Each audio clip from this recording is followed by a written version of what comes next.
I kind of feel like the Browns are winners in this, not just because they get another home game, but I think when you look at how these matchups played out, the AFC North got the toughest of the schedule because they play the AFC or the NFC West. But you could argue the Browns maybe got the better matchup. The Cardinals are a really good football team, and they've certainly added talent, and Kyler Murray has only grown when he's been healthy, at least. If they play the Cardinals later in the year, especially, though, they may end up with the best of the 4 matchups out of this.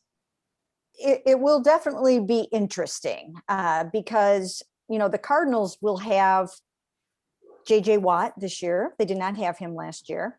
And Chandler Jones should be back from his injury, although that's a tough injury, a biceps injury to come back from.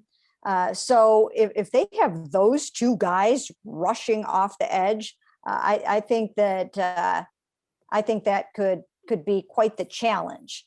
But so you just don't really know as you look at, the Steelers playing the Seahawks, the Ravens playing the Rams, and the Bengals playing the 49ers. As we have mentioned in our other podcast, there's a lot of quarterback shakeup going on. So we don't know yet which of the teams that these guys are playing will be the best one. I mean, the Cardinals could end up being one of the best teams amongst these 4. So it could be really interesting. They may have drawn the short stick in this regard. When it comes time for people to start predicting who's going to make the playoffs, and the Cardinals are going to be a trendy pick to do that this year. They're going to be that team that people are zeroing in on in the NFC to make that jump, and they already did it once. They won like 5 wins to 8 wins last year. So with their additions this offseason, they're going to be kind of that it team, I think, in a lot of ways. So yeah, that could be a tougher matchup than what you would expect from a third place crossover. But everybody expects the Niners to be better.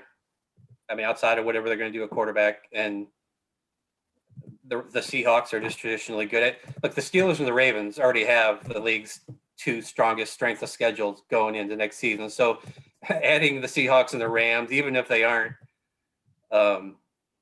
they've been consistently good for a while now. So those are going to be tough games. So I do think the Browns made out better than the Steelers and the Ravens in that regard. But the Cardinals are one of those teams you're just not sure what you're going to get yet, just because they're young and everybody kind of expects them to make a jump, but they haven't done that yet. So.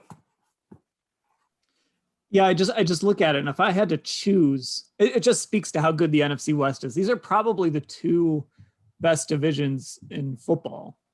Yeah. We'll see what Pittsburgh looks like. We'll see what Cincinnati looks like, but the NFC West probably, if San Francisco's healthy, they might end up being the best division in football. But if you had to go through, choose a team for the Browns to play, unless Russell Wilson gets traded, I think you'd almost choose the Cardinals out of this group. And you kind of have to hold your nose a little bit and say that's going to be a tough game, but that's the team I think. Again, if San Francisco's healthy and Jimmy Garoppolo's healthy, or they get the quarterback they want at number 3 and they're ready to go with him, I still think the Cardinals might be the team with the biggest variance in that division. And the other thing that I think this does for the Cleveland Browns is it adds another good quarterback for them to have to play. Okay. I don't think that they played a ton of great quarterbacks last season. They just didn't really have to worry too much about very many really good quarterbacks. This adds, I think, another very dynamic quarterback to the lineup for them. And of course, this year they're playing the Chiefs, they're playing the Packers.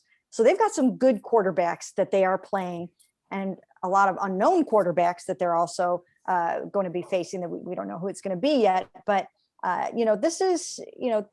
this is not Mike Glennon. Kyler Murray is a very, very dynamic quarterback. We saw what he did to them as a rookie.